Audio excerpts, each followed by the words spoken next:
finally about to go on our plane. There's the sun, although it's not focusing well. Pretty cool. It's actually not that plane though, it's this one. But we'll pretend because the sun looks really cool back there. Look at our cool plane! So we're in Ho Chi Minh City now, aka Saigon. We originally were gonna decide to come, by the way, it's the motorbike capital of the world, in case you can't realize. We originally decided to come here because Kristen heard of it, and that was the only reason. But then it turned out that it was actually cheaper to fly here from Siem Reap and then fly to Hanoi rather than to fly directly to Hanoi from Siem Reap. See, you're welcome. So here we are. It's cheaper to be here than to not be here. And we figured we had an extra day in the itinerary anyway, that we could squeeze it in. But it's kind of weird. Like, there's not a whole lot to do sightseeing-wise in this city, but it's just really action-packed in every direction. And there's a lot of lights, so it's kind of exciting just walking around and driving around. This guy has like a high chair on his moped for his kid. Also, it's a law that you have to wear a helmet here, but all the babies we see don't have helmets because they don't have baby-sized helmets. So it's kind of weird that the law probably only applies to you after you turn a certain age, not before. Yeah. I was gonna say, I guess that's their equivalent of like a kid's car seat, but not really. That wouldn't keep you protected at all. The experience coming through the airport was a little bizarre. Not nearly as frustrating as Cambodia, but we had like a pre-arranged visa, but we still needed to get the actual official visa once we got to the airport. But we didn't have any money on us. We needed to go to the ATM, and we read that you could do that. But it turned out that the ATM was past the immigration in the airport. So I don't know why they do it this way, but they gave me my visa and my passport, and they didn't give Kristen her visa. And they told me to go. It was confusing because there were 3 different people telling me 3 different things, but eventually I figured out that I had to go through immigration and through the security checkpoint to like leave the terminal. I was worried, especially after all the mayhem that we dealt with in Siem Reap at the airport. I was worried that I wasn't going to be allowed back in, and I asked like literally every staff member as I walked out that I was going to be able to. And everyone assured me I was, and sure enough, I went to the ATM and they let me back in. In fact, I didn't even talk to anyone. I just walked right through, all the way up to the immigration agents, which I'm pretty sure that like in most airports you can't even get anywhere close to that without being stopped.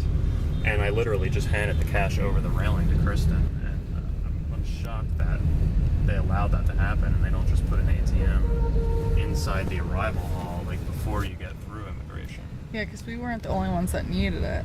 Yeah, I mean it's well talked about in the message boards online that you can get cash at the airport, but I didn't really expect that. But it wasn't too bad in the end. We got through. We have cash. There's a lot of screaming going on, but this time it did not involve us. Yeah. We think we might have gotten ripped off with how much we paid for the visa. We're not sure yet, but you don't really have much leverage arguing with immigration agents. I just ordered an iced coffee, and I think they gave me way too much in this glass. This is just way too much. She didn't take a sip yet. Not one. And it's filled with ice. So we've been here for less than 24 hours already in Vietnam, and this is the second time we've ordered pho. We're at Pho Hung. Well, I realized why they gave me only a little bit of coffee, because it is super strong, like espresso and cappuccino have a baby. Also, something of note is that they don't give you any dry napkins, they're all moist towelettes, which is a weird thing when you're eating like hot soup and you're just like sweating and bloating nose. I like that. Look at these electrical cables. Justin! Oh my god! Oh my god, you gave me a mild heart attack. This billboard right here is holding some of the weight up. Look at that. Reminds me of the Philippines. They have the same thing going on. I just haven't seen it since. Wow. I thought this was a sidewalk, but that's cool. All right.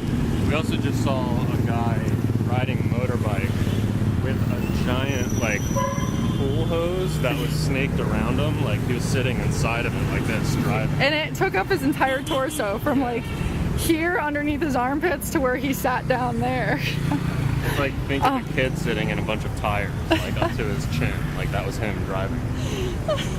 So, we just arrived at the War Remnants Museum, formerly called the American War Crimes Museum. Not sure why they changed it. Maybe they had some pressure to. But yeah, I'm sure that's it. Take a look at what's inside.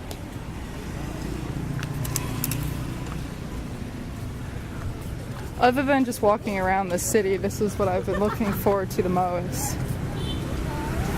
Just because, like with any war, there's always propaganda on both sides. And I just wanted to see it. Alright, here we are. Pretty excited about this. Although, I hope it's not as gruesome as I imagine it's going to be. It will be. Yeah, there's going to be a lot of photos in here that are going to show some pretty heinous activity. And results from, like, Agent Orange. Oh. So this photo was taken in 1976. This little boy with the last name Hung was standing in this area. And the photographer went back several years. This is when he's like, I guess in his 20s. And this is when he's 37 years old. And he got something akin to cerebral palsy and Parkinson's. That's his oldest child. And this is his youngest daughter, who is mentally handicapped. His other child became a dwarf, and this one had some malformation of his fingers. Oh boy. Some stillborn fetuses. And a poor 12-year-old that was born without any eyeballs.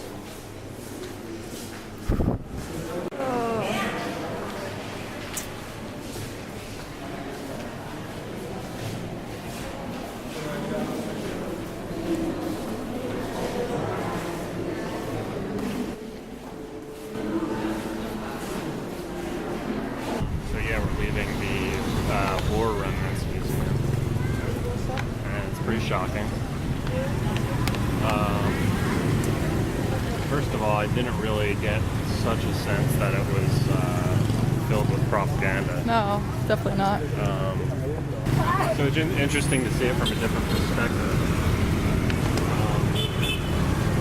And yeah, I can't really say I'm too proud to be an American right now. I'm very appreciative of being an American, and I'm proud of a lot of things our country has done, but I don't think that means we should blindly be proud of everything that we've done. We saw a lot of pretty horrific pictures.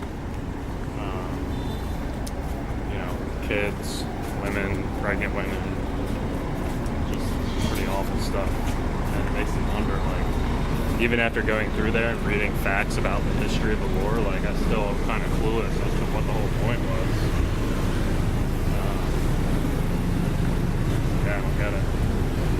I almost threw up a few times, not gonna lie. Some of the pictures were just terrible. And like he said, it was kids. And just farmers, like people farming.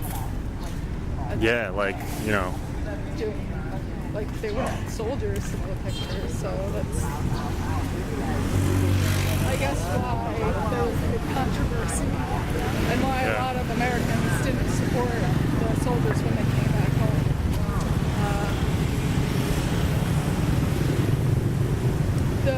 The photographs we learned were taken from, I think it said it was 134 photographers throughout the world.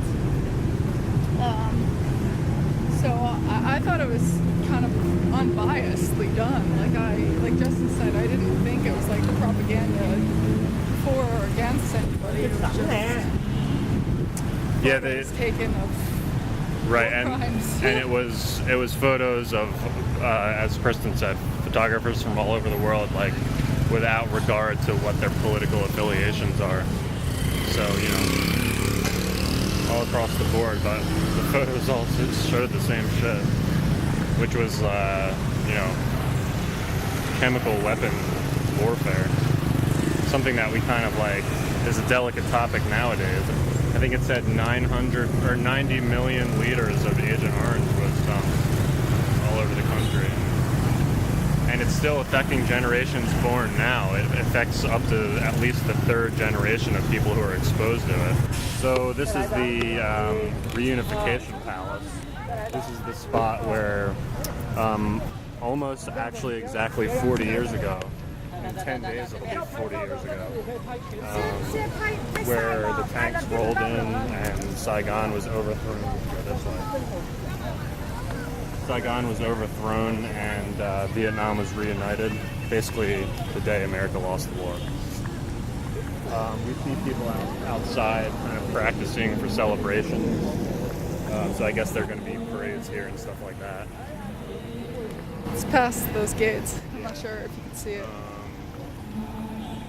And what's the other name of this? Reunification Palace? And Independence Palace, I think. So the tanks are over here. They said that they haven't been moved, but they kind of look like They have been. Yeah, they have been since they're on like these pedestals, and they look like they've been kind of like refurbished and everything. So And also the picture that I saw, it showed that they crashed through the gates, yeah, and there's no gate here. yeah. So these may or may not have been tanks. All right, so we got 2 pieces of filet here wrapped in bacon. Which one is this, Just? Is that your pork? Pork, yeah. 2 pieces of shrimp. I got some baby octopus here, and Justin got a squid on a skewer. And my prediction is Kristen will be thoroughly inspecting every single piece of meat, even after they ensure us that it's fully cooked. Yeah. It's gonna be a process. I really thought it was going to come out pre-cooked. I mean, I'm cool with fondue style and things like this, but I like it more when it's done for me. Oh man, does life get any better than this? Grilled octopus, grilled squid, side by side, with a neighbor of a pitcher of beer. And the husbands. Life is fantastic. And this is, we've already eaten a lot of seafood, pork, and prime rib, and we think this is going to come probably to about $15 US. And we still have some more to go. So this is something that we see everywhere here. It's kind of like don't really know how to explain it, but that's what it is. And it's weird because everyone hits it like sort of behind their back with the underside of their foot. Oh, little kid running through. It's pretty interesting. It's kind of like hacky sack meets tennis meets badminton shuttlecock. That's the best explanation. There's like a spring on it. Well, we saw a motorbikist with a tree on his motorbike. Probably, 10 feet tall? Definitely a first. It even had the root like sacked up on the bottom with like a mound of dirt. He was taking it home to plant it. Families of 4 on a motorbike don't faze us anymore, but the tree was a first. We also just saw a motorbike crash too. Yeah. Not a bad crash, like a fender bender. So two fairly serious crashes where people fell, one of which they lost their teeth, and probably countless fender benders, today being one of them. Hopefully we don't get hit as pedestrians. There's no sidewalk. All the sidewalks are covered with bars, big tables. We are on the sidewalk. So you have to walk in the street with like the swarms of motorbikes. So Justin said that we're going to walk in an area later where there's a bunch of prostitutes, and I'm really looking forward to it. It's this area. It is? I mean, they tend to hang out, I think, in, I don't know this for personal experience, by the way, I just read about it. They tend to hang out in like the bars where a lot of tourists go to, which are like 4 or 5 floors tall. And last time I was here, I remember several of them approaching us. I was traveling with these British guys at the time, and we were having some fun with them because we kept telling them we were from different countries, like Italy, and we told one we were from Serbia.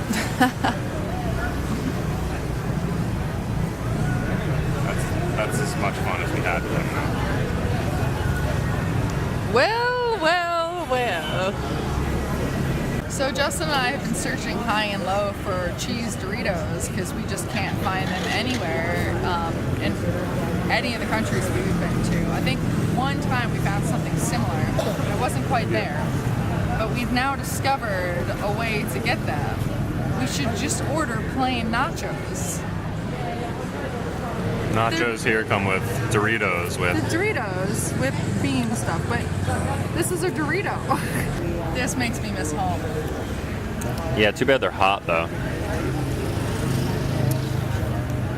We need to order more.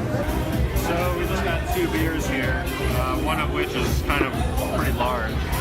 And it was 24,000 dong, which we're doing this in our head, so it might not be entirely accurate, but it's about $1.25. Total. This is a bicycle vendor that if you look, or dried squid under that plastic. It smells really bad. It's really bad. It's unfortunate that we're literally walking. Right. And with oncoming traffic.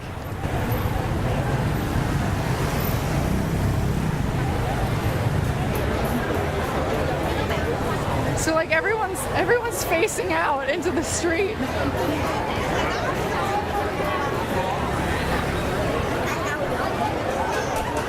Here's some more. By the way, it's Sunday night. Yeah. Here's some more squid.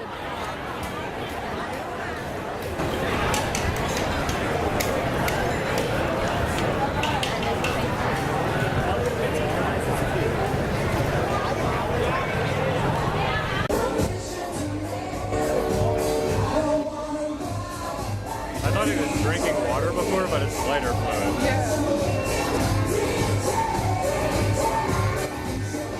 Oh! They're literally doing that in the middle of traffic. Look at the motorbikes trying to get around. Yeah.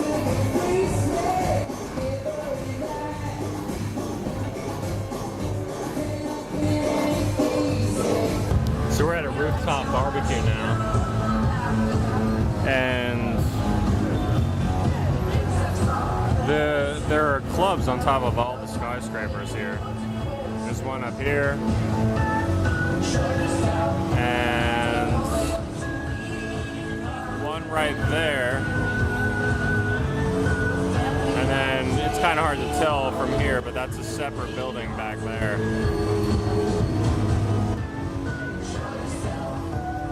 This city has a ton of lights to it. It just lights up at night everywhere.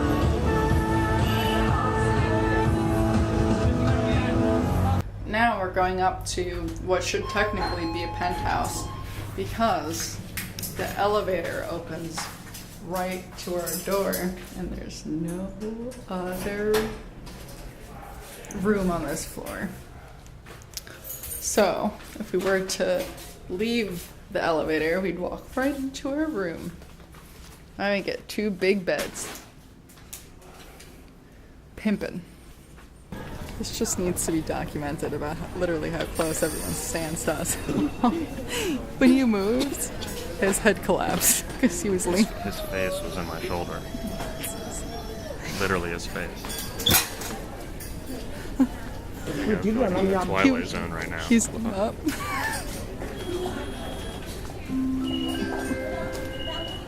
We're now at the airport. We're about to fly to Hanoi. Justin's really happy right now. We have experienced a lot of inefficiency at its finest, and a lot of people up in our personal space. There was one guy who was like straight up on us. I could feel him breathing on my arm and back. His face was literally touching my shoulder. His face. I understand like cultural differences, but I just can't really understand that. Like, just don't walk into my shoulder and give yourself like 2 inches of space. Just don't get it. Just 2 inches. Yeah, I asked somebody if they could like step back a little bit when I was at the counter and I was giving up like my passport. I just wanted some space, and he gave me this look, and he looked at the other another person, and they both rolled their eyes at me. And I get it, like it's a different culture, but We also, when we got to the counter to check in, we were literally there for probably not quite 30 minutes, maybe like 20 to 25 minutes, like after we approached the counter. I just can't believe how long it took. They said we had to pay for baggage, check baggage, okay. So then we had to go to another counter and pay, which took forever. She had to go back to the counter we were checking in to confirm it. And then we went back to the counter to pay, so we paid, and then we went back, and then the painting that we've been carrying on, which we've been on now like 4 flights with so far, yeah, that they've always let us carry it on. All of a sudden we couldn't carry it on, so then we had to pay for that and go back to the counter to pay. It's like, why didn't you just have us do that together? Meanwhile, our passports were with the lady, and then she gave us Justin's passport back and someone else's, and not mine. So we had to go over the counter and grab the passport and give her someone else's passport that wasn't even a blue passport like ours. Yeah, she gave me like a Chinese passport or whatever, a Vietnamese passport. She just Asian didn't care. She just had no care. Still be taking the buses though. That's true. But this is airport inefficiency at its highest. It's amazing. I'm just making a promise right here and now. Future line cutters and people who are like up in your personal space, you will be called out from here on out. We're going on month 3. We're done. We're done.